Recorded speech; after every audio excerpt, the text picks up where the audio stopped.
শুক্রবারের সবচেয়ে গুরুত্বপূর্ণ নফল আমল হলো নবী করিম সাল্লাল্লাহু আলাইহি সাল্লামের প্রতি দুরূদ প্রেরণ করা। প্রিয় বন্ধুগণ, দুরূদ এমনিতেই একজন মুমিনের জন্য সবচেয়ে লাভজনক আমলসমূহের মধ্যে থেকে একটি বার যদি কেউ নবীর প্রতি দুরূদ পাঠ করে, আল্লাহ সুবহানাহু ওয়া তাআলা ওই ব্যক্তির প্রতি 10 বার রহমত নাজিল করেন। 10টি রহমত আল্লাহ সুবহানাহু ওয়া তাআলা তার প্রতি নাজিল করেন।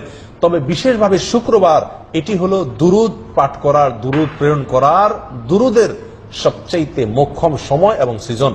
নবী সাল্লাল্লাহু আলাইহি সাল্লাম সূরা আবু দাউদের এক হাদিসে জুমার দিনের ফজিলত এবং মর্যাদার কথা বলতে গিয়ে একটা পর্যায়ে এসে বলেছেন, ফাআকসিরু আলাইয়া মিনাস সালাতি ফি। সুতরাং শুক্রবার আসলে তোমরা আমার প্রতি বেশি বেশি দুরূদ প্রেরণ করবে, দুরূদ পাঠাবে, দুরূদ পাঠ করবে, আল্লাহ সুবহানাহু ওয়া তাআলার কাছে প্রার্থনা করবে, দোয়া করবে আমার জন্য। ফাইন্না সালাতাকুম মারুদাতুন আলাইয়া, কেননা তোমরা যে দুরূদ পাঠ করো এটা বৃথা যায় না, অযথা নয়, বরং এই দুরূদ ফেরেশতাগণ আমার সামনে উপস্থাপন করেন, কে পাঠ করেছে, কোত্থেকে পাঠ করেছে, আমার সামনে রিপোর্ট পেশ করা হয়। সুতরাং তোমরা শুক্রবারে বেশি বেশি, ওনার ভাষা হলো ফাআকসিরু, তোমরা অধিক পরিমাণে আমার জন্য দুরূদ, আমার প্রতি দুরূদ তোমরা প্রেরণ করো, পাঠ করো। সুনানে বাইহাকির বিশুদ্ধ সূত্র বর্ণিত আরেক হাদিসে নবী সাল্লাল্লাহু আলাইহি সাল্লাম শুক্রবার দিনে এবং শুক্রবার রাতে উভয় সময় আমাদেরকে অধিক পরিমাণে দুরূদ পাঠ করার কথা তিনি বলেছেন আকসিরু আস-সালাতা আলাইয়া ইয়াউমাল জুমআতি ওয়া লাইলাতাল জুমআহ, তোমরা জুমার দিনে এবং জুমার রাতে উভয় সময় আমার প্রতি বেশি বেশি তোমরা দুরূদ প্রেরণ করবে।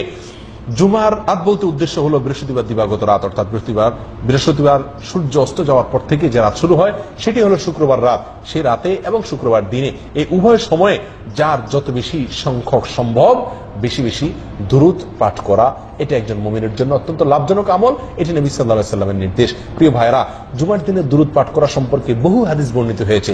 তার প্রায় সবগুলোতে নবী সাল্লাল্লাহু আলাইহি সাল্লাম এই আকসিরু শব্দটি ব্যবহার করেছেন, অর্থাৎ অধিক পরিমাণে। এখান থেকে বোঝা গেল দুরূদ পাঠ করার জন্য সবচেয়ে আদর্শ সময়, আদর্শ মুহূর্ত হলো শুক্রবার ছাড়া অন্য কোন সময় এত বেশি পরিমাণ বা অধিক পরিমাণ দুরূদ পাঠ করার নির্দেশনা আমাদেরকে দেওয়া হয় নাই।